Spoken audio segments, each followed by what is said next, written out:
Can you say hard hats, folks? Hard hats, lunch pail, steel toe boots. Anything short of a championship this year is a failure. Look at this boomer right here. You've just got so much talent here. Somebody said we need to apologize for Jalen. Can I close it, John? What are we apologizing for? What did we say? What did we do?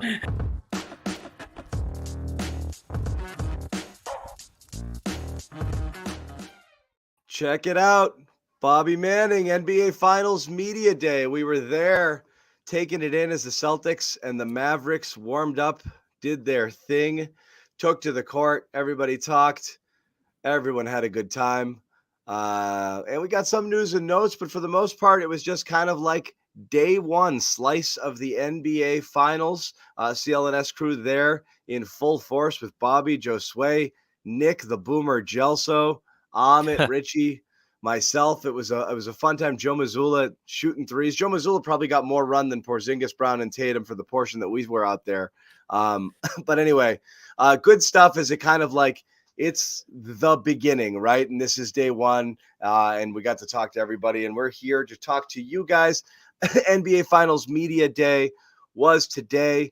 Game one of the NBA Finals is tomorrow. So we made it, guys. It should have it'll tip off in 24 hours, right?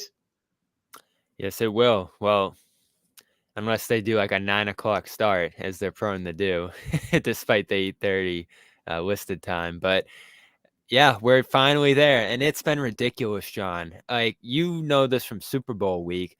This is even worse than that, it feels like. The lead up and just all the talk and all the pods we've done and 100 interviews, and everybody just asks the same question over and over and over again. I'm ready for these damn games to tip off.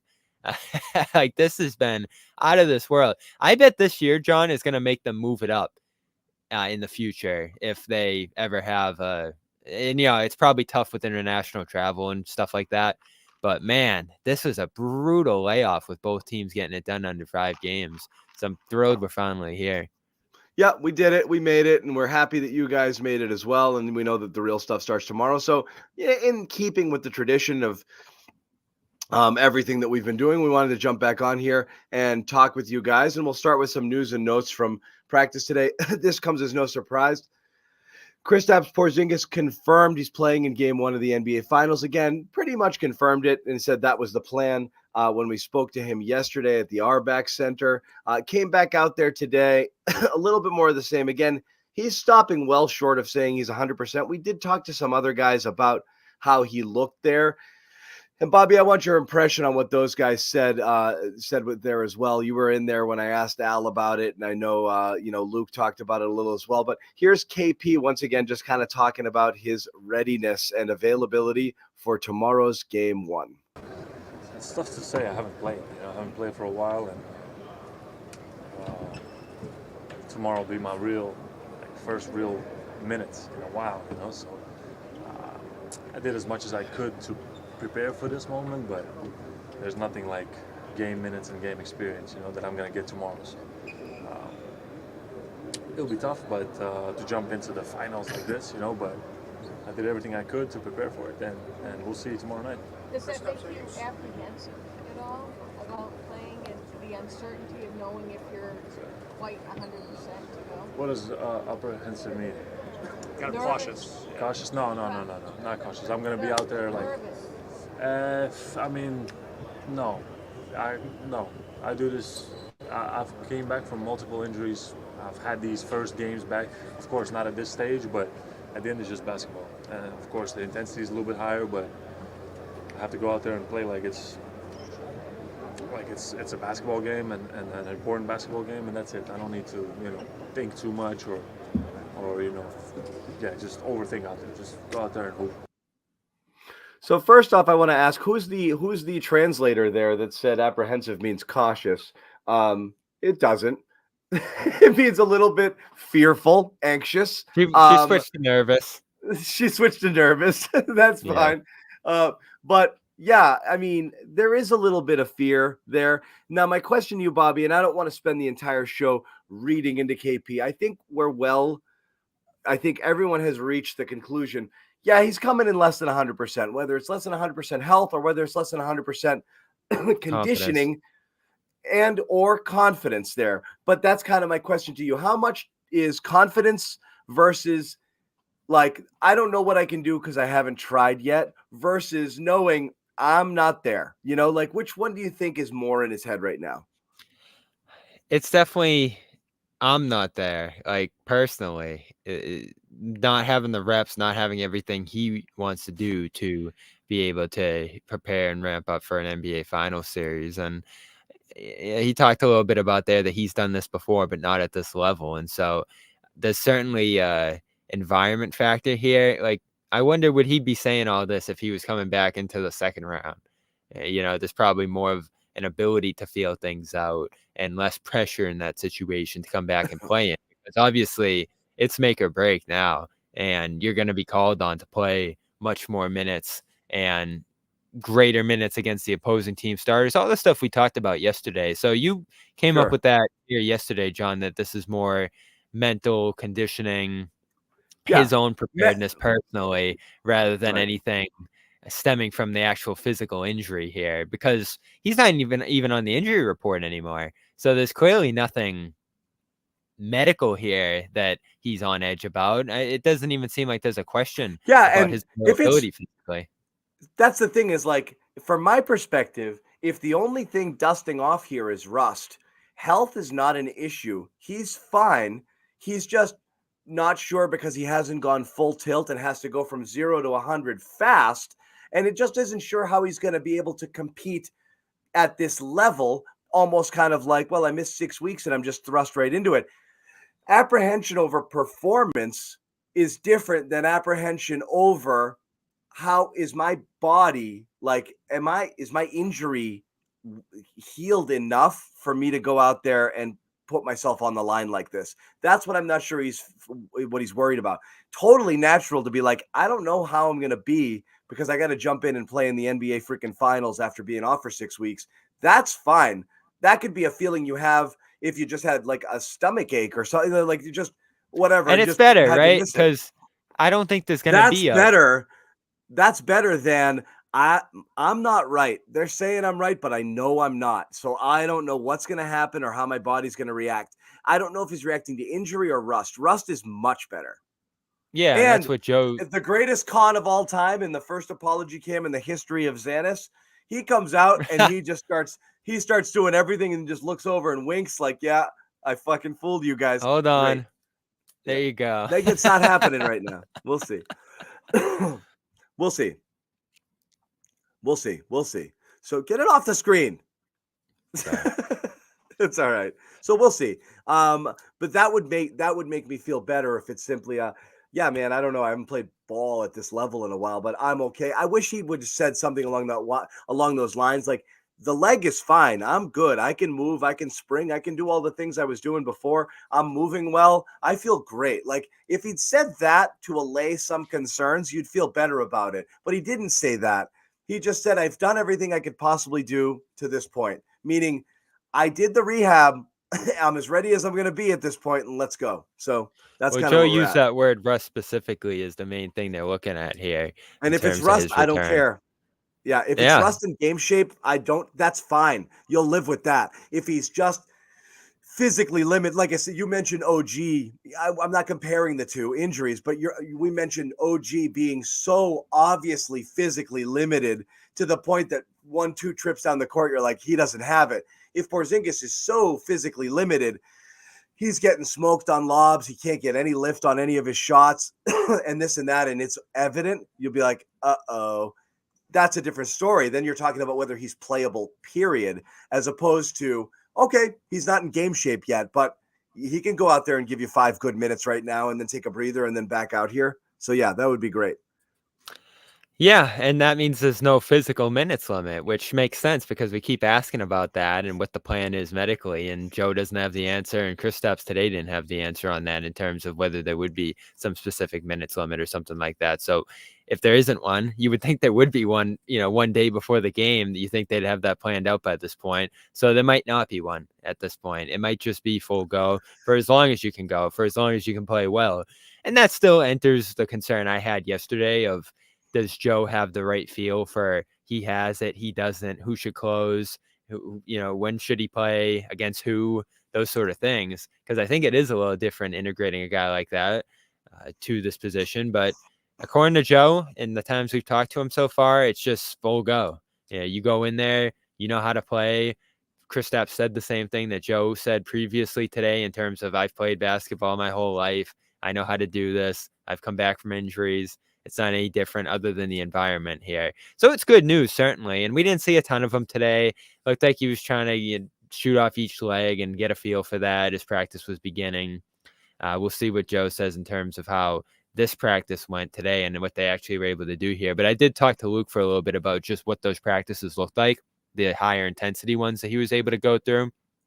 And it was, defense. It was getting up and down the court more often. Yeah. It was just putting him in those positions, the physical positions that he hadn't been in previously. I got a Luke bite. Let's put it up and see if it's what you're talking about. Yeah, he's been doing great. I mean, it's just been like a where's his head? Gradual ramp up, the entire time, and he's been able to have like a good stretch now of like getting in some high intensity days. He's too tall. I think he's ready for it. I think he's ready for the moment. Obviously they've been in the weight room and treatment and all that stuff. Like, there's a whole lot that goes into that, but his ability to kind of build the body back up and then really get to being able to play and actually get up and down and stuff like that has been great for him. And I think he's ready, and we're ready to welcome him back and have him back in the lineup. What were some of those high intensity days like, especially preparing for a series like this for you guys as a whole? The last couple of days. Yeah, it started off with him just ramping up like on-court workouts that were more individual, and then kind of progressing into just playing live and getting in defensive work and more physical type stuff. So, the training room does a good job of kind of scheduling all that up and ramping it up to be to getting into like live play and stuff like that. So, he'll be ready. How has Kristaps looked to you in these 3 days that he's been back? Obviously, you talked Here's about John's first question of the year. Himself is enormous, but does he look to be moving okay? Does he feel like close to 100% to you from what you've seen? I felt like he's looked good. And Kristaps, he's more of a gamer, so I know the game comes around, and if he says he's playing, he's going to be ready to roll. So Al's bite was less confidence inspiring than Luke's. Al dodged 100%. He's like, he'll be good in the game. That was my read off of that. That was a classic Al answer. Yeah. I was gonna say stay tight to the vest with. But I got lost in his eyes. That. I couldn't follow up. I wanted to. Well, I will say the first Al, 38 years old now. The first 3 questions were like TV questions, like, isn't it awesome to be here? And then the next 3 were in Spanish. So we got like 2 Al Horford. There were like 3 total Al Horford questions in there. So it was a lot of Spanish for Kristaps too. Everyone was kind of in the scrum like, he speaks Spanish, and then they just fired away. Luka too. Luka's good like that. Yeah, so it was one of those kind of days. Which is fine, but when you're on the clock with 10 minutes, you're like, I got to get my questions in. So yeah, we didn't get much with Al. He was out there early and then left early. And yeah, he's got dreamy eyes, and that's all that matters here. But Al's geeked up. Al seemed pretty happy. Talking to X-Man, he was really geeked up today too. He might get some minutes. He's such a good dude. I'd love to get You got that sense something from him? Oh yeah, but he's in a really good mood, and like all of his answers are thoughtful, and like I don't know if he's gearing up to play, but like they put him out there on the podium instead of with the Stay Ready crew and the guys out there.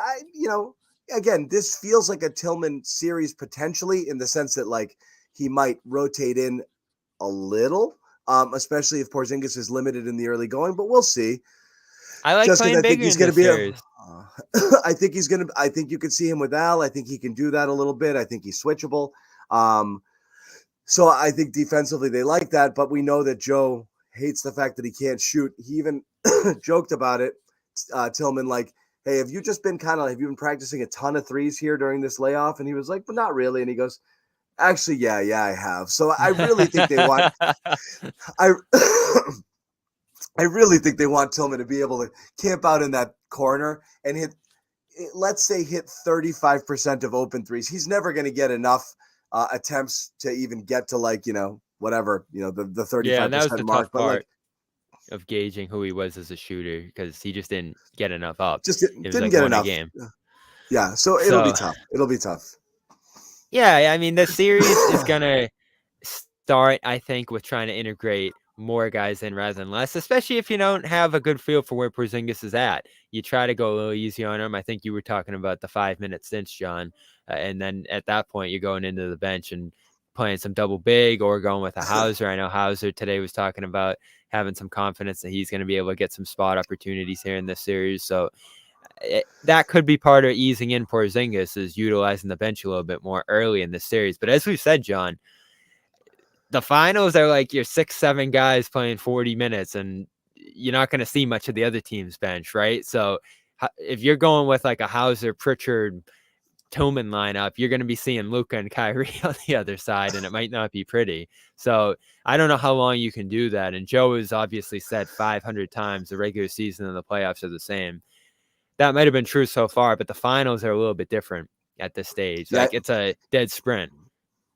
Yeah, you're matching minutes here. You know, it's going to be like hockey changes. You see their guys go over the boards. You're going to send your guys back out over. Like you're not going to allow yourself to be in a position where you're going to have Luka and Kyrie out there at the same time against a lineup that they're absolutely going to exploit matchups. You know, so they're going to be smart. And as you said, is the beauty of the first 3 games is the days off in between and the amount of rest that you've had. You can comfortably play all of your starters 40 minutes each of the first 2 or 3 games and be okay. And that's what I expect that they're going to do here. So I'm not super worried about rotations or who comes in. It really only is the trickle down effect. If Porzingis starts to play, realize early that he doesn't have it and they really reduce his minutes and have to change their rotations on the fly. Because again, Bobby, you have to assume at this point, right? They've got an idea. They're going to start Kristaps. They're probably going to get him out at that first break, which means I think Kristaps starts. Yeah, I think he starts, which means Al's going to probably come in and close that first quarter, and then it's going to be in there. And then what? Do you go with a double big, an X-Man with Al to start that second quarter before you rotate Kristaps back in at some point? How is that going to look? That's fine. You might have an idea how that's going to go. But if Kristaps on that first stint doesn't look like he has it, and you're like, I don't know what I'm going to do on the second one, or you start to realize he's limited and I'm going to have to change how I use him now, then it's going to mess things up a little bit and create a weird little trickle-down effect where all of a sudden you might start needing – it's almost like foul trouble, you know? Guy gets in foul trouble, you got to blow up your rotations and figure it out. You know, Porzingis could end up in that situation if he's not himself. So we'll see. We'll see. Yeah, and there could be some foul trouble here potentially too, real foul trouble. So that's a factor as well as they try to attack matchups. But you know how it's going to go. They're going to go at him right away, maybe even on the first possession. And the Celtics are going to try to integrate him pretty early and try to get him a good look and just get him involved. I think that's pretty obvious here. And, you know, when you go back and look at that first game, they switched Luka onto KP first 2 plays, you know, 2 of the first plays of the game. And he drew fouls on both of them. So boom, you know, 2-3 minutes into the game, 4 or 5 minutes into the game. That's happening instantly. Luka. I mean, immediately if KP starts, they're going right to that 1-5 pick and roll, and they're going to put him in an action there and get him I'm saying on the other end too, though. Like they're going to utilize him to go at Luka, and you know they are, but the Mavericks are going to attack him right away, like a lot, and they're going to test him, and they're going to test him if he drops on, you know. On the lobs, and if he can get back there and what that's going to be like, they're going right at him. So he's not going to have time to ease into it. You could get a pretty good feel for how this game's going to go off the first 3-4 possessions, because you know where you're going if you're both of these teams, and who handles it better, who stays out of foul trouble, who's able to defend straight up. It's going to be a hard series to hedge for both teams. Like Washington and those guys can make you pay if you're Boston, and they're going to try it. But they might make you pay early on in a game like this. The Celtics certainly. Are you trying to like hide Luka on Drew? Drew might be able to give it to him a couple of times there, or you can send Kristaps at him in some screening action. So those first couple, beyond like how excited we are to see this series get going, you are going to see a lot. You're going to learn a lot from the first couple possessions here. And I know we talked to Perk today, and he, like many nationally, are saying this is going to be really tough for Boston. Like, this is not going to be an easy series. This is not going to be an easy win. Well, why are you saying it? Why don't we let Perk say it? Yeah, I'll follow up on it after. Here's we did we did get a chance to catch up with Kendrick Perkins, who was there with ESPN with his own makeup person. I'll have you know, that was pretty cool, right? He was looking ESPN ready on the Garden Report. He's ESPN ready. He's getting all dolled up. Perkins of Locker Room and whatever. What was it? Was it Locker Room when we had him on? Locker Room, yeah, our sponsor. Of Locker Room fame back in the early days when we would chat with y'all the whole time. Perk did multiple appearances and they were awesome. But Perk remembered us now that he's a big ESPN star and stirring it up. And he talked with Bobby and Josue. Here it is. It's been though. How's the city been treating you since you've been back the last 24 hours? It's been great. I mean, in person, obviously you had the trolls on the internet, which I could care less about. But in person, it's been a lot of love. I'm staying at the Encore, great casino, great restaurant. I ate good. I had a great time. I've been having a great time. Wait, why did we play that bite? Jack, the first bite, not the intro, guys. Perk had a good steak. Yeah, but he went on to say, let's get the first soundbite and not the greeting, and then we'll talk about it in a little bit. He went on to say it's going to be tough here. That's what I was about to get into here, John. I think the first game could surprise us a little bit. I think it could surprise people in terms of just the firepower, the punch that Dallas throws here. Because every series, right? That Heat series, you're going into it and you're like, "Ooh, it's the Heat. I don't know." And then they just mash the Heat that first sequence, and Spoelstra's running on the court calling timeout, and they're down 12-2. Same thing happened against Cleveland. Same thing happened against Indy. You go back and look at game one of all three series, the Celtics shot out to 12-2, 15-2 leads, big leads right off the bat in each of those series. You might actually see it go the other way in this series. Luka hits a couple of threes. They get a couple of those lobs to go. You're ignoring a Washington and he hits his shots. And so this is going to be a series of constant adjustment, as Joe talked about. You're just going to constantly be shaking up what you're doing here defensively against this team. And so, again, that first impression you get in this series, I think, is going to mean a lot right here. And it's not going to decide the series the first 5 minutes, but you're going to get a pretty good feel here of, the Celtics are in control here. They're ready for this. Or, Dallas has something to say in this series. You're going to get a pretty good tone setter. You will, but I think there's going to be, not to be super generic about it, there's going to be a lot of, I wouldn't be I'm not going to get too high when it goes up or too low if they go down, because, a lot can change. And also, obviously, the Luka factor or the Kyrie factor, any of these guys can get hot. You've seen Luka start a half going 3 of 12 and then just absolutely catch fire. And, there's guys capable of that on both sides of the ball, obviously with the Jays too. So there's talent out there that can erase leads fast.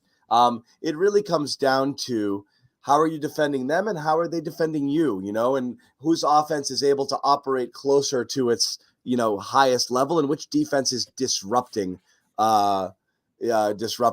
things here. We'll get into that in a little bit. I also want to talk about a couple of our fine sponsors here. And again, guys, this is pretty much it here. If you're not, if you weren't lucky enough to get yourself a ticket, you don't get a press pass like cool Bobby, and he is cool, and that's fine, right?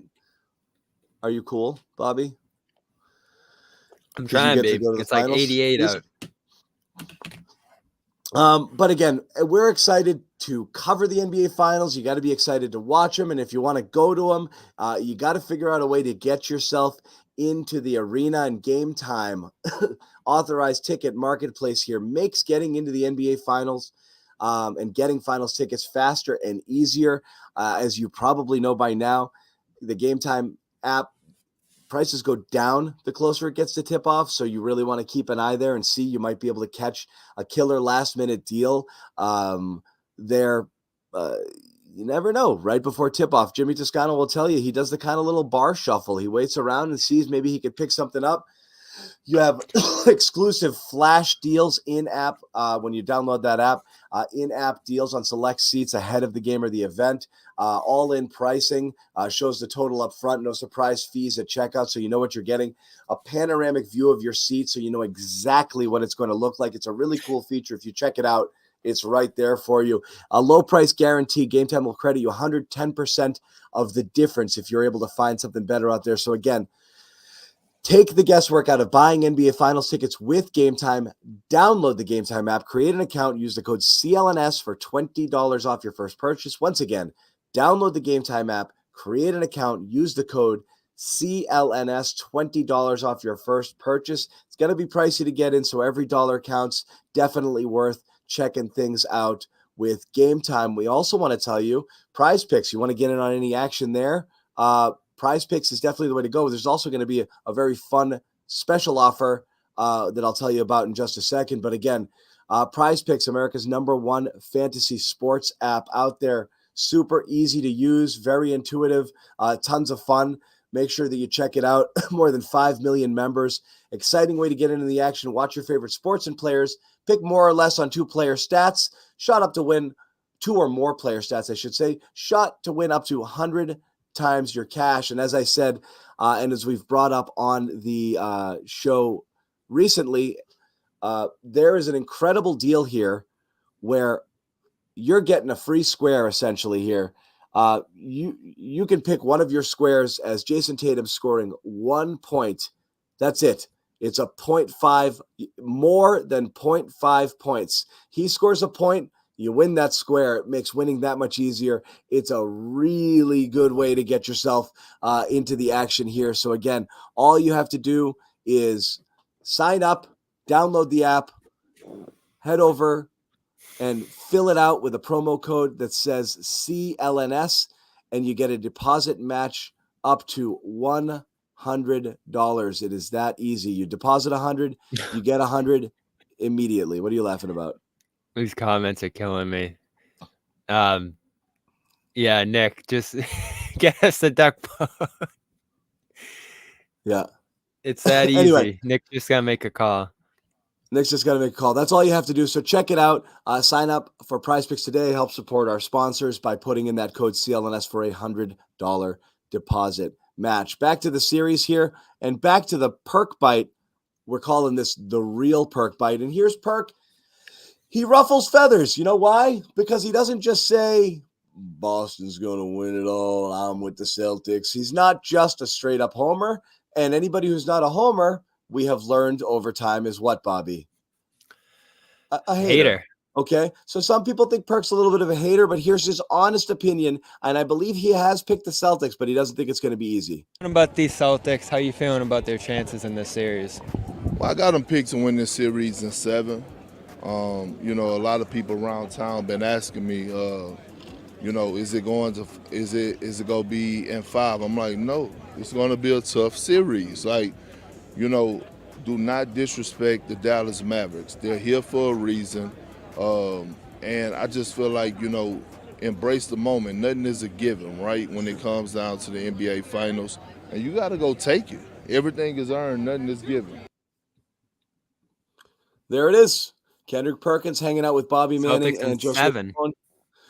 You can check out that full that full interview on our Celtics All Access channel. Please subscribe to that channel. Subscribe to our main channel. You can go either place to catch us live, and I'm sure many people are both places. Tons of content on both channels, press conferences, and all of our segments from the Garden with Bobby. You're going to see Nick Gelso in one, okay? So go check out Nick. He's on the Celtics All Access channel. Jumped up there. He wanted to show the record, to let the record show Nick Gelso is at the NBA Finals. The happiest guy in the world right now, hanging out, covering the finals with the rest of the CLNS crew, and it's going to be a lot of fun. So get back to it, Bobby. Which direction did you want to go in here before I got into the sponsor stuff? Yeah, Perk said Celtics in 7, and yeah, I don't agree. I have them in 6. I do think they'll be able to handle Dallas a little bit more manageably than that.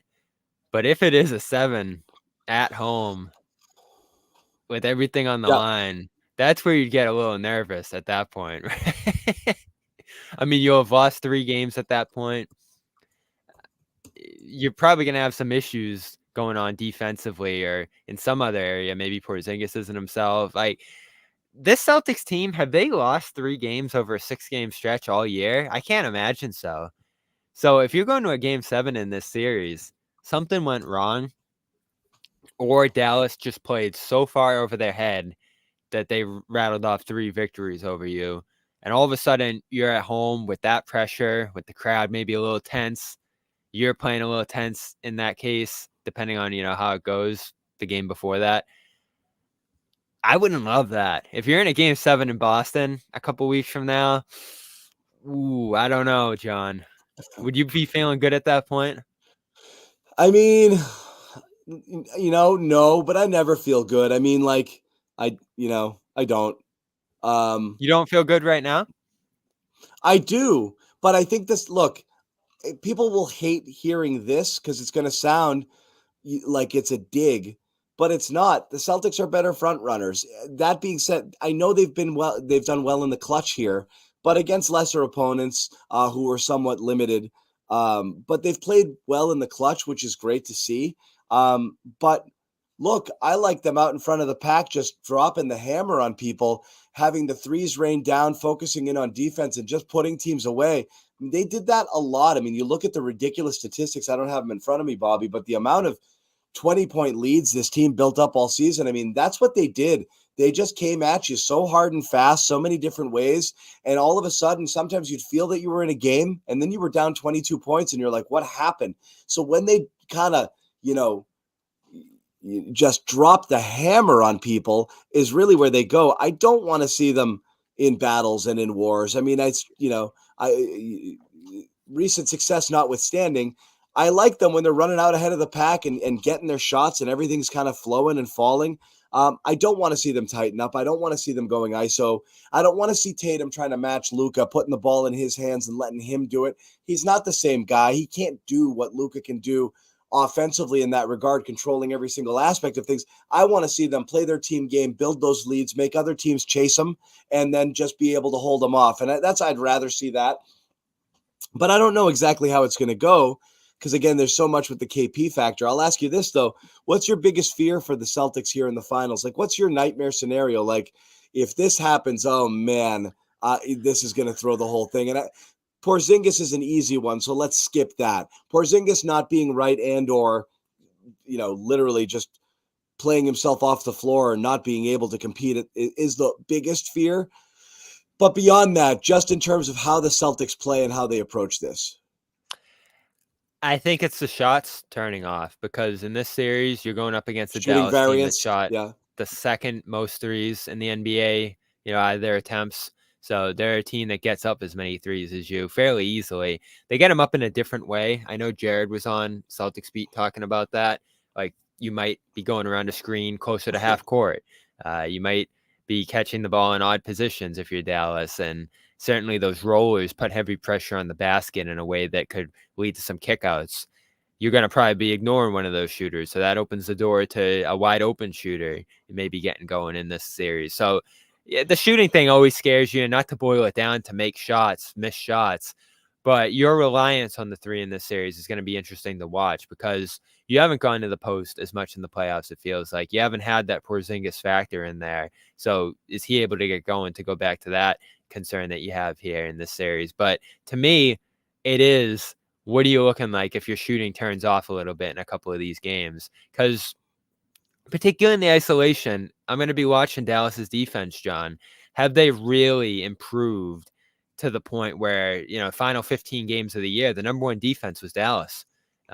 Playoffs, I think they're in the top 5, 6 of defenses out of the playoff teams. So is that for real? Is this a different defense than you saw on March 1st with the new personnel and everything else? Daniel Gafford only played 5 minutes in the last game that these two teams played against each other. Is he taking away the rim from you? Those kind of things you're looking at here, and you're saying, are the Celtics going to go through some stagnant periods here in this series?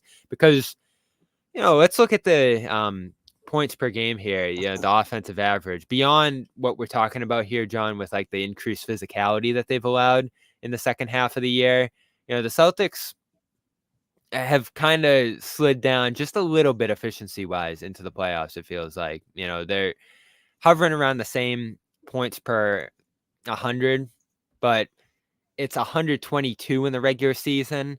So that's the number where you're just like mashing teams and running away from them and dominating everybody, to 119, which is still second in the playoffs, but it's just that little rung below what you're doing in the regular season. So that's a little bit of periods of lapses. That's a little bit of going against some tougher defenses that made it hard on you. That's a little bit of Tatum shooting worse, right, in different periods of this postseason.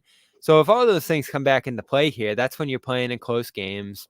That's when you're, maybe going down to the last shot with a Luka in that situation. The game just being a little bit tighter here in this series, and obviously that's what worse shooting would do if that happens here. That's where you start to worry about this being a 7-game series. Because again, Dallas, they can get hot. Dallas shoots more free throws than you. Dallas gets more offensive rebounds than you. So some of those things you rely on if you're not shooting hot from three, those are things Dallas does well. So those might not be there for the taking as much as they usually are against a different kind of opponent. And you know what? I think they're decently coached too. Like out of the two coaches here in this series, I take Joe. But I don't think Kidd's done a bad job. I think he's done a solid job with this team, especially on the defensive end. So yeah, that's mine, John. The shooting coming down to earth a little bit. What would be yours? I think so. So what's interesting is like I thought I had one in my head, and then the chat just dropped 40 of them on me, and I was like, those are all good. So I this is why, and again, just to explain, like almost, my entire, essence and being as a, someone who has covered and been a fan of Boston sports my entire life. Yeah, I'm that. I'm one of those guys that worries about everything. Because I worry more, Bobby, when I think like the team should win it. You know what I mean? Is like if like you go in way over your head, you sweat it less. You're like, all right, puncher's chance. Let's see what happens if they play great. Maybe they can win this one. And there's some situations where that happens. But you go in feeling you're the better team, and you're like, don't screw this up. And I that's feel like we felt that way 2 years ago. Well, you did, because we all declared us like we think they're better, but you didn't give Golden State credit for being Golden State, and how much that mattered. I at that time, very wrongly, I was saying, I don't buy the, it's a game is a game is a game. I don't buy the experience thing here. They're going to go out, they're going to play, and if they're better, they're going to win. But it really mattered. And the Celtics, you could see, wore down. A lot got to them. They started pressing. Things got ugly. Golden State asserted their will, and you knew when they took Game 4 there that everything had changed. So that was that. But I would say my biggest fear is the shooting variance is a really good one, because that feels almost fluky. Like Celtics get their looks and nothing falls, and then you have you get a Caleb Martin situation out of out of Washington and Jones, and they start friggin' hitting everything, and you're just like, and that's it. And so like that'll bum you out. If they have a Miami Heat series, right, where they hit everything and you hit nothing, that's always a fear, but there's nothing you can do about that. My actual fear is that Jones is 40, by the way, in the playoffs. Yeah, my biggest fear is Tatum struggling shooting and pressing. My biggest fear is Tatum not getting out of his hole a little bit, because I think it impacts other aspects of his game and it drags the team down in a lot of ways. I'm praying Tatum comes out, doesn't try to force, doesn't straight up matchup hunt, doesn't do those things. I do this all the time, but I think the ripple effects off of both trying to force it, trying to match up hunt, what it does to the overall offense, slowing it down and standing everybody around, and it not going in, and then the impact that has on team defense always freaks me out. So I don't want Jason Tatum to feel that this is a Tatum versus Luka legacy series. I want Jason Tatum to just go out there, play, and not worry about that aspect of it. I don't want him to worry if Jaylen Brown gets MVP. I don't want him to worry about like, what are people going to be saying if Luka's scoring 40 and I'm scoring 20?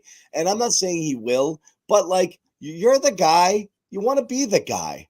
So that's how he views it, right? Like that's how I view it. Is I don't want to see Tatum get bogged down and caught doing some of that stuff and start out slow. So that's kind of in the back of my mind. That's the one that gets me a little bit. I don't want to see that. Everything else is what it is. Celtics coming out flat, not finishing quarters, this and that. But that always holds, right, Bobby? No one wants to see any of your teams suffer from lack of focus or lack of preparedness or lack of readiness. I don't think that's going to be the case this time. Will there be lapses? Sure. No team is perfect. You're not going to play a perfect game, but you definitely don't want to see one of those where like we weren't ready for it sort of moments. I don't think you will this time around. They might play an imperfect game, but I don't think it's going to be because of that. I don't think it's going to be because they came out and weren't mentally ready. I actually think two things I like a lot. I feel like their head is really in the right place this time, like really in the right place, just from talking to them and the way that they're approaching things right now. And I actually feel pretty good about Joe right now. I really do. I think he's really, really locked in to the task at hand. I think he really has an idea. Yeah. I really, all of a sudden, I've really flipped on Joe. I think he knows we do this, we win. And that's Belichickian to me. Like, this is the Belichick sort of thing. And I hate comparing the two because one's the greatest of all time. There are some similarities in it because I do believe Joe is a legit basketball savant. And I do believe, though we make fun of the numbers, we talked about him being inflexible, he's right way more often than he's wrong about what he thinks needs to happen, what he's willing to concede, what he wants to see his team doing, and how he wants to see them going about it. And I think he knows right now, we do this, we don't lose. I think he knows it.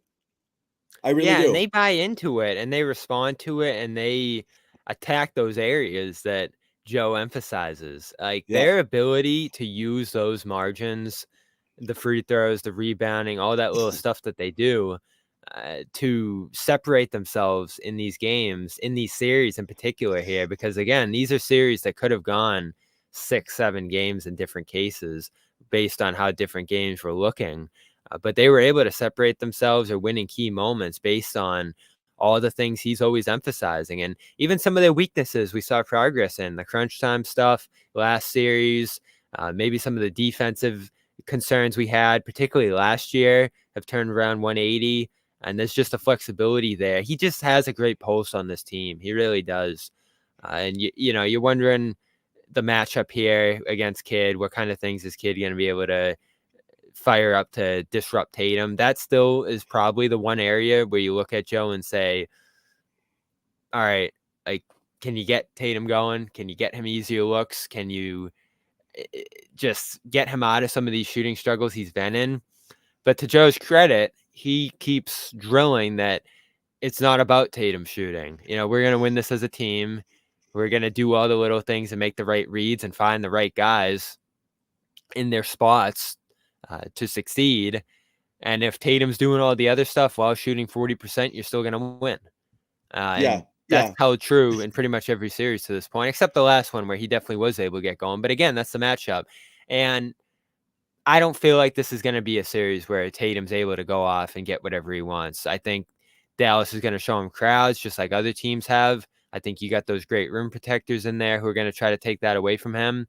He might get hot from 3, and then it's series over in 5. But that hasn't been a great shot for him throughout these playoffs. So for him, I like everything he's doing. I don't worry about the East Final stuff and him not liking that he didn't get that award. I don't worry about him trying to get his own shot and get his own points and play Luka one-on-one. I worry about him taking the shots they want him. I with Tatum. Yes, it's shot selection and I worry about him them baiting him into the shots they want him to take, and that involves he's missing these not because he's cold. He's missing them. I don't worry about his mentality though. The pull-up threes aren't as good as they were in the regular season, so there's a bit of just coldness going on there. But the rest of it is he's taking contested step backs way too more often than he should, and when he drives, he's driving into traffic. He's not, and that's what's bogged him down, his offensive efficiency and why his shooting percentage numbers are down. Don't do that. Don't. We can say the same thing about Luka though. Luka was miserable for 2 rounds. Miserable. Luka was terrible.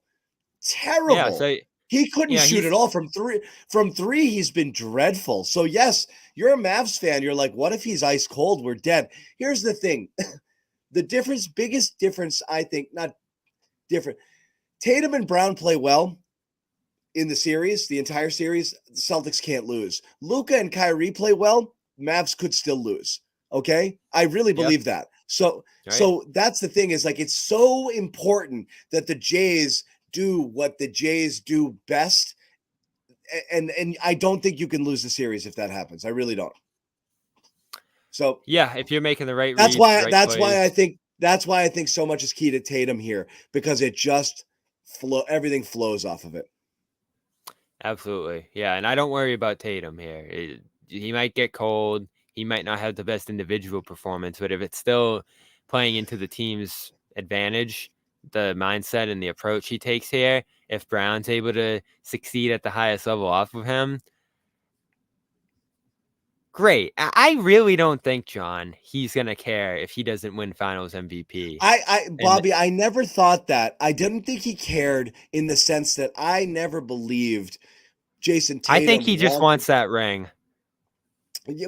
I want 2 things. I believe he absolutely wants to be the guy. And so, like, when they win it, he wants to be the face of it. I don't believe he's out there with his goal in mind to win series MVP, but I still think he wants it. I do. You've said he thinks that's his job. I think that's fair. Yeah. And so that's still what we're looking for here. What's his job? If his job is it's going to change every night, and you're going to look like a different guy every night, and teams are going to play you different every night, and it's going to be a different thing that leads to your success, I think that's hard. And I think that's why the game looks so hard for him sometimes, because it's like, all right, what am I doing here tonight? Am I shooting 13 threes? Am I trying to get 15 rebounds? Is it defense? Is my job to be the best defender on the court tonight? Am I the passer here? Because again, he had 7 assists a game in that 2022 series, but he just didn't lay an imprint on the game. So that, to me, still is why we come out of these series and games saying, like, ooh, what's Tatum do? Like, did Tatum play well? It's tough to tell, because he has such a different impact any given night. So that's the challenge for him. He does. A line of questioning today I wanted to get to was, I think Gary was the one digging on it, but it's been something that's been talked about, is disrespect and scrutiny that the Jays have gone over. And I have a lot of thoughts on this, but I'll save some for later. Tatum, I thought, gave a pretty good answer here. Here's Tatum being asked about the kind of scrutiny that he receives and how he deals with it. From Boston Globe, you've probably been the most scrutinized player during this postseason. Think so? Yeah, I think so. I disagree. How much you smiled or didn't smile. You're telling me Rudy Gobert? And things like Cat? that. How has it motivated you for this moment? Do you turn off social media when your son says something, or your friends, like your mother? How have you dealt with the scrutiny, and how has this kind of built you for this moment that you're about to face now? I think more so than me, right? It's like my mom, my grandma, my family and friends. They're more bothered by it than me. And I understand, like, if Deuce was to make it to the NBA and people were talking about him every single day, as a parent, I wouldn't be able to separate the superstar from the child. So my mom took it a little tougher than maybe I did. But for me, I don't take it personal, right? It's just a long break without NBA basketball. So they had to overanalyze every little thing and have something to talk about. Did it get old? Yeah, but it's the finals. They wouldn't talk about me if I wasn't good. So, try to take some positives out of it and change the channel. All right, Bobby, I have many thoughts here, and I'm going to share a few of them in a little bit, because I know that this has been a constant thing that we talk about here about these guys and the disrespect they get. First off, though, we want to tell you guys about another one of our terrific sponsors, and they're back, Bobby. Your favorite, right? Yeah, I went back to the fish box this time around. You can't go wrong with that. He You loves know, these guys. America's #1 meal kit. HelloFresh, farm fresh, pre-portioned ingredients. And again, as Bobby said, style it the way you like it. Bobby is he's almost a full-scale pescatarian. He eats a ton of cod. He loves his fish. So that's what he gets every time we get this these guys to sponsor us. I get the family style meal because I got to feed kids things like meatloaf and mac and cheese, and that's fine. But ditch the meal planning woes. Dive into HelloFresh's biggest menu yet, over 50 recipes and even more market items. And what is it? Pre-portioned ingredients, seasonal recipes delivered right to your doorstep. Allows you to skip trips to the grocery store. Count on HelloFresh to make home cooking easy, fun, and affordable. And again, you're not paying restaurant prices for these things, but you're getting a restaurant quality meal. Super easy, kid-friendly stuff. You can savor tastes of the summer. Seasonal produce picked at peak ripeness, delivered straight from the farm to your door in less than a week. And as we said, Bobby likes his fish. Sherrod loves his meatloaf. I like to mix it up. Every time I see something in there that might have a little bit of an Asian flair, I kind of get into that. So that's kind of my jam. But you can really do anything you want. You can switch in and out your proteins and whatever you want. So again, go to HelloFresh.com/ what does it say? Garden apps? Garden apps, because they're going to throw in an appetizer. Free apps for life. Oh my goodness. Look at that. HelloFresh.com/garden apps, GARDENAPPS, for free appetizers for life. That means before, Bobby, it was breakfast. Now it's appetizers. A single appetizer item per box while your subscription is active, which means no matter what, you're getting some extra free food in your meal box. Free appetizers for life at HelloFresh.com/garden apps. So go check it out. Once again, America's #1 meal kit, doing work for you with HelloFresh. Bobby, I'm going back to this question here about, are these guys disrespected? Look, I don't know if they're I think that this is like a fan created thing, and it exists in every market. And you follow a team and you hear people say things other than your guys are the greatest, and everybody thinks that their guys are the most disrespected. In every market, people are having this conversation too. They all are, because everybody thinks everybody hates their guys. And if anybody says anything critical, then it's disrespect. I've never understood it with these guys in my life. And I've also I don't know what people talk about disrespect more than these guys. And I've never seen it. Jason Tatum's all NBA first team 3 years running, 5th in MVP voting, 6th in MVP voting. That's not disrespect. Jaylen Brown, 16th overall this year, second team all NBA next year. You average those together, Jaylen Brown is somewhere between, in people's eyes, in the voters' eyes, based off of his accolades, Eastern Conference Finals MVP, 3-time All-Star, based off his accolades, he's no worse than like the 12th to the 20th best player in the NBA. Are either of those things remotely insulting? Like, just because somebody somewhere says Jaylen Brown's overrated or craps on his contract doesn't mean you're being disrespected. You got to take a step back and look at that. These guys have been kind of certainly locally treated with kid gloves. There's a lot of expectation on them, and the further they go in their career, a bit of pressure. I've never quite gotten the disrespect of the scrutiny, but hey, whatever gets you to, motivates you and gets you to play harder, that's great. I've just never fully get it. I don't think disrespect's the right word, because certainly I don't think either of these guys get pigeonholed. This is insane that people think this, but yeah, that's fine. Anyway, I don't think these guys get pigeonholed as losers, or parts of their game get scrutinized in a way that's wrong. Brown certainly, I think, received excessive criticism last summer, especially for the left hand stuff. And, Tatum, I think, could be ranked relative to the other stars. Is Brown better than the 14th, 15th, 16th best player in the NBA? Like, let's say he made it as the 14th best player. Is that a fair ranking? It's a pretty fair ranking. I think where he got voted is fair. It could have what been I'm saying is, 14th or let's say he just makes it. Yeah, it's fair. Like, disrespect would be everyone left him off the ballot. That's disrespect. Disrespect if he should have been first team and he doesn't make it. it's not disrespect if you just narrowly miss something. Like, it's about where you would expect him to be, give or take. It's not disrespect.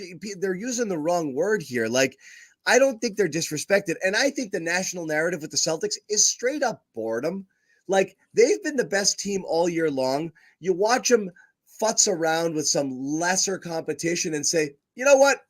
I think they're soft. That's garbage, bullshit TV stuff. And it's also not everyone picking them. It's a small group of people picking them, a vocal minority. The majority of people are picking the Celtics because they should be the favorites. They've been the best team all year. It's just boring. Yeah, and I think they've collectively been scrutinized in a way that's excessive here, and some of it's paying for their past mistakes, right? Because 2 years ago, you're still talking about that. It's a different team, different roster, but certainly these two guys came up short in different ways during that run, especially when you had a golden opportunity to win it then. And Jason even talked about that today. Like, I didn't love the fact that I had to lose that one if that's what it's going to take to win this one, because that certainly was there for the taking, right? And then we're talking about these guys, or maybe even that core at that point, winning a second championship at this point. But here's the thing, and here's where the conversation flips, okay? And this is where everyone's got to chill because you're going to miss it. Like, hold on one second. Tatum and Brown have gotten a lot of credit for being successful. Everything is about youngest players to this, 5 conference finals, 6 conference finals, blah, blah, blah, and this and that.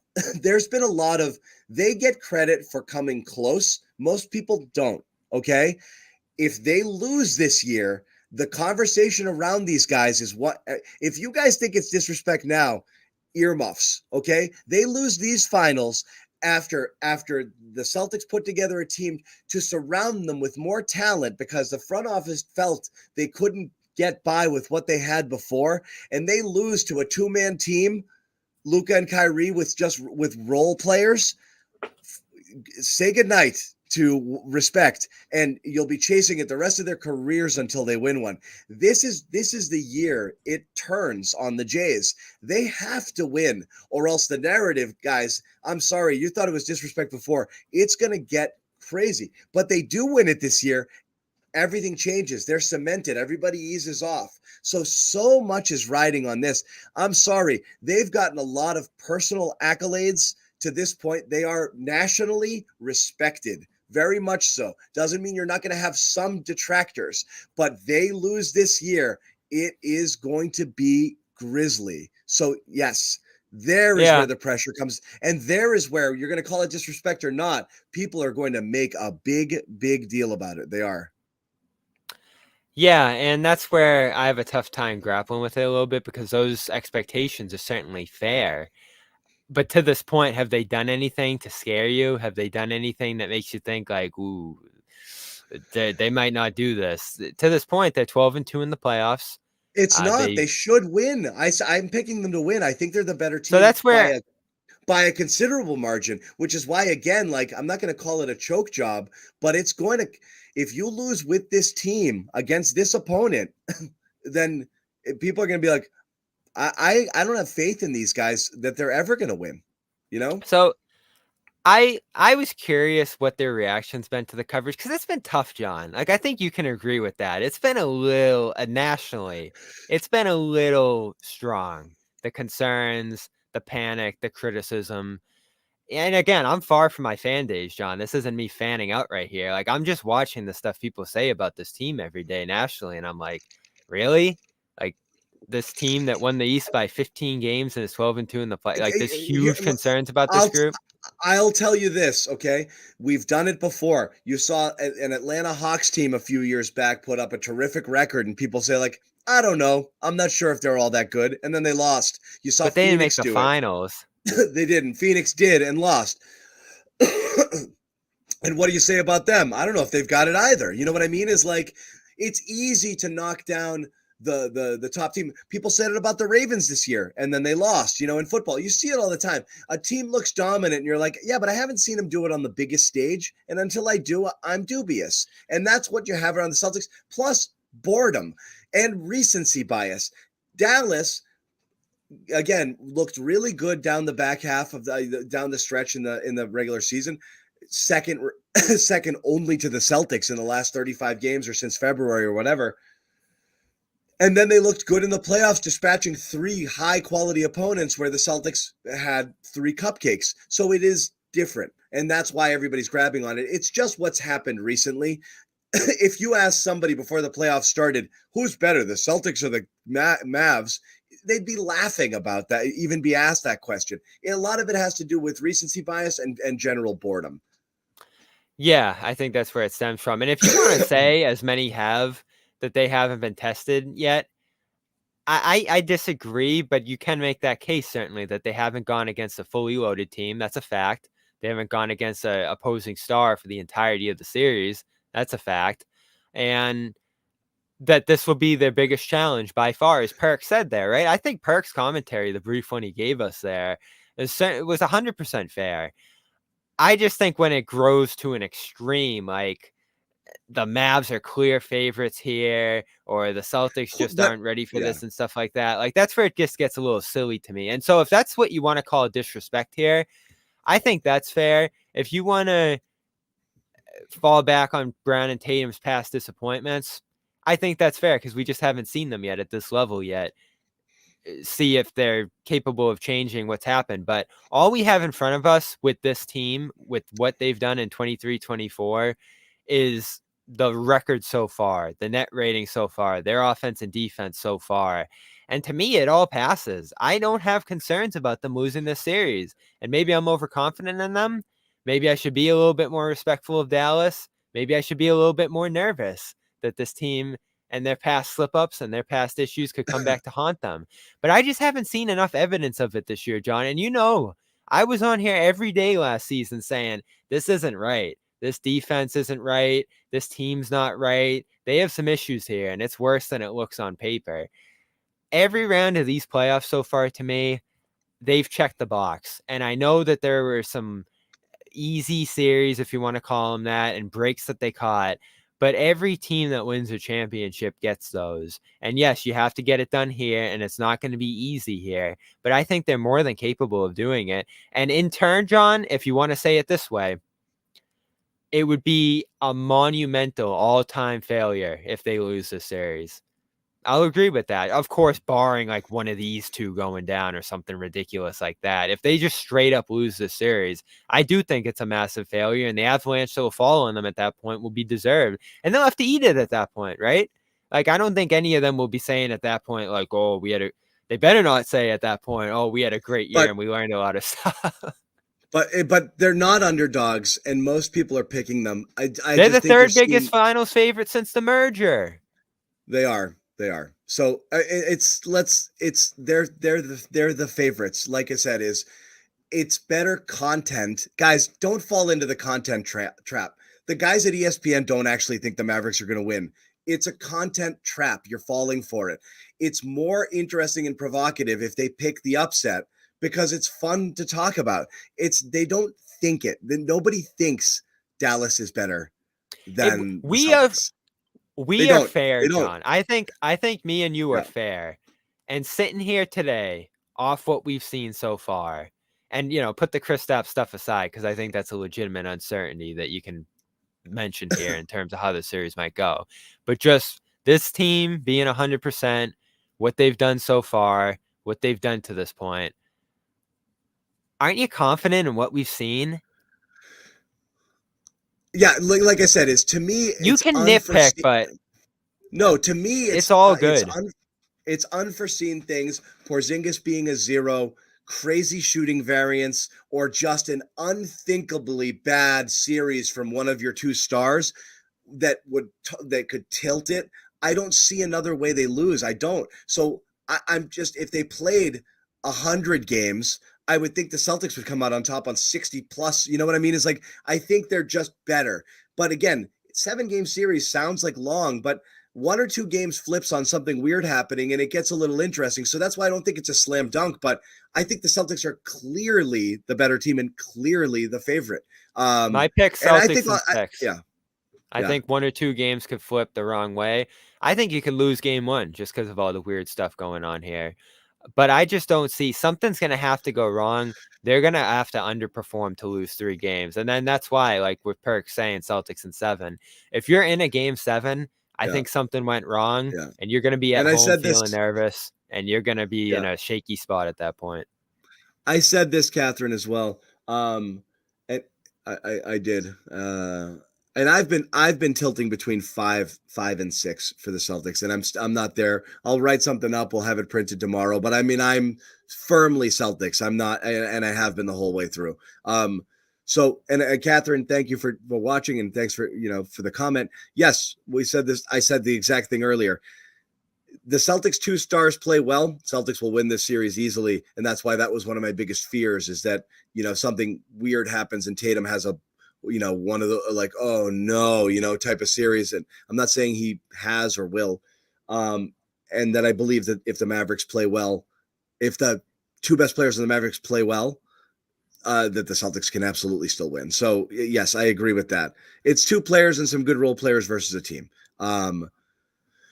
So yeah, thank you, Luis.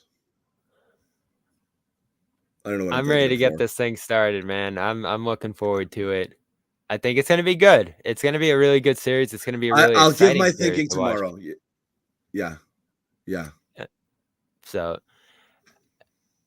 we'll see how it goes. I'm feeling pretty good about it. We sat here 2 years ago and felt pretty good about it. Yeah, are they different? This series is finally going to tell us, right? This is what it's all about. You're different if you win the title this time around because you have everything you need. It's a good matchup. And you've done it all year. So I don't think there's enough here to really scare you and say that they're in trouble here or Dallas has something on them that they're not going to be able to figure out. Even the guards, right? They're challenging. They're going to be a load on some nights. They could steal a game or 2. But it's not enough fire. I mean, this isn't LeBron and KD in their prime here. On the other side that you just don't have answers for that are miles and miles better than Tatum and Brown here. If Tatum and Brown are disrespected in any way, to just go back to them individually, there's a real case Tatum's better than Luka. Like, I don't think Luka's miles better than Tatum here, and that's something you have to bridge a gap on. They're different. They impact the game in different ways. Yeah. But there's no huge difference there. And Brown, I think, is right there, pretty, a sizable lead above Kyrie at this point. Like, I don't think there's like a gap between these duos. It's not. It's how you scale offense versus being able to do more things. We can't call, like, here's the problem, and everyone's getting mad at me again. Like, there's nothing like Luka offensively. I'm sorry. His ability, he'll kill you in almost any defensive coverage you play. Can he play bad games? Sure.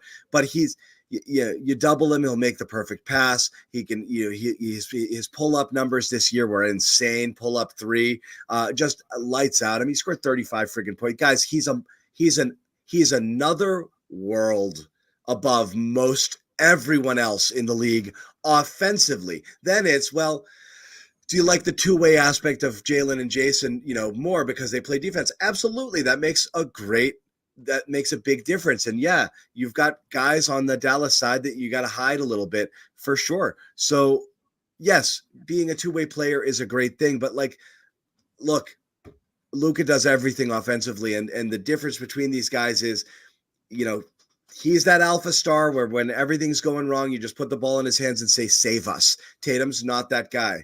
It isn't. It's just the reality of it. Tatum affects the game in a lot of different ways, but he's not a just give it to Tatum and everything will be all right sort of thing. He's like we said, he's working well as a screener. He works well, doing a bunch of different other things, making the hockey assist when he passes out of a double early, when he recognizes that it's coming, different types Luka's an assassin, not that Tatum can't be, but they're different. So, but yes, Tatum can dominate a series in other ways, because of the defense. But Luka can pass. Look, he's a big, he do so many things. So it's Tatum's Tatum really got hurt because of his jump shot, last couple of years not being more deadly and being able to just get there. When he's getting to his spots and he's knocking down what he wants to go, you feel really good about that. But it's, again, Luka has had a miserable shooting series, and I think people are remembering a couple of games recently. He's been pretty bad, and Luka's also been hobbled, so we'll see what he's like too. He's battling like 7. He is on the injury report for game 1. He's battling like 7 injuries, so yeah. But again, Luka probable. Celtics clean injury report for tomorrow. Yep, clean injury report. So we're ready, and we are here, and we are, psyched at this point to get started. Celtics versus Mavs. We've done enough preview. We've done everything that we want to do here. The game is tomorrow, and that's it. Yeah, like I said, Celtics could drop this one. You've thrown the Porzingis uncertainty here. I think there's going to be a Mavs punch right away that knocks you back a little bit. Maybe there's a little rust here, 2 weeks. The length of this layoff just being that much longer than some of the others here. And just the height of this moment, the crowd, the atmosphere, those sort of things. You might get knocked back a little bit in game 1, and that might be good for you. You might need that early on to have a little bit of a wake-up call in this series. See what's going to work, right? Because, again, I don't think we're sitting here. I don't think Joe's sitting here right on this night, John, and saying, boom, here's the game plan. This is going to work. This is what's going to beat them, and straight shot to the win. There's going to be a lot of adjustments. There's going to be a lot of different things they have to try here to beat this team, and I think they're capable of it. But you have to feel it out to some degree. Look, these two teams just haven't seen each other enough.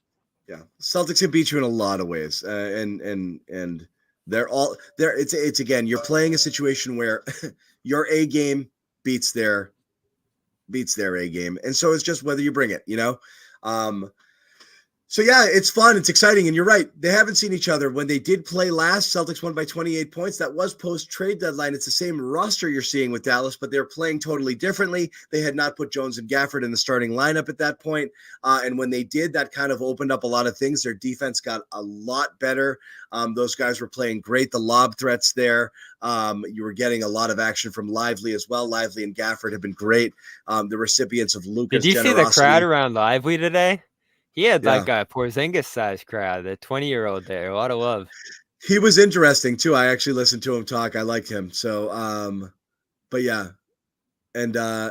They're saying he's who Rob would be if he was healthy. Yeah. I like him a lot. Far. I like him a lot. I really do.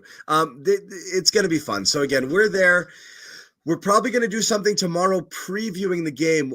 Follow us all on Twitter and Celtics CLNS for notifications. As always, subscribe to our YouTube channel.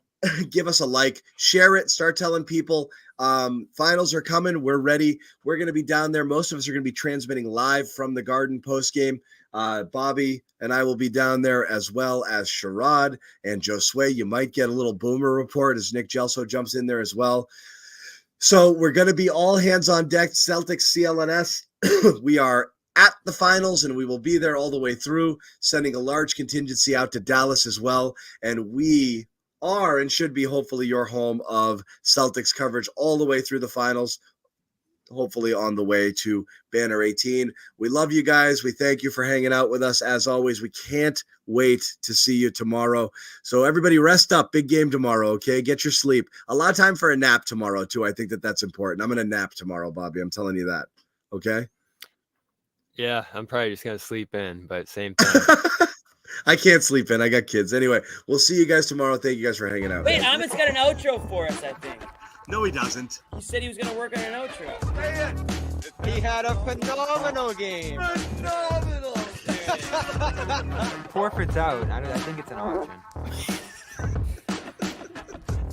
That did not sound like a chair. It was a freaking chair. It does sound like a chair.